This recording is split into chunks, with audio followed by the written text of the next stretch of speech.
ইতিহাস গড়ে পাকিস্তানকে বাংলা ওয়াশ করলো টাইগাররা। প্রথমে ঢাকা, এরপর সিলেটেও হারিয়ে দিয়েছে শান্ত, লিটন, মুশি, নাহিদরা। প্রথম ইনিংসে লিটনের সেঞ্চুরি, দ্বিতীয় ইনিংসে মুশির শতক।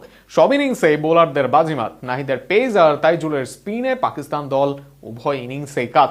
পাকিস্তানে গিয়ে তাদের ওয়াশ করে এসে এবার দেশে এনেও ধবল ধোলাই করা ম্যাচ নিয়ে আরো থাকছে প্রতিবেদন। এই বাংলাদেশ ভিন্ন বাংলাদেশ।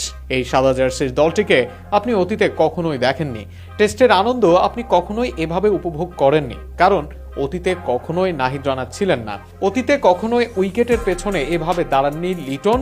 এক ঝাঁক তরুণের মাঝেও তরুণ বনে যাননি কেউ এই মুশির মতন।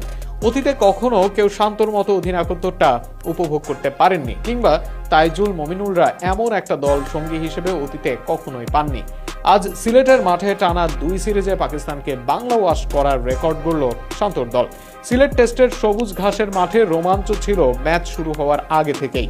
সেখানে প্রথমে টস জিতে ব্যাটিং করতে পাঠানো হয় বাংলাদেশকে। শুরুতেই ধুঁকতে থাকা বাংলাদেশ অল্পতেই উইকেট হারায় 6টি। তবে লিটন দাস খেলেছেন মাস্টার ইনিংস। তাইজুল, শরীফুল, তাসকিনদের যোগ্য সঙ্গ পেয়ে করেছেন শতক। ফলে 278 রান করে বাংলাদেশ। জবাবে নাহিদ, তাইজুল, তাসকিন, মিরাজদের সঙ্গবদ্ধ বোলিং পারফরমেন্সে 232 রানে অল আউট হয় পাকিস্তান।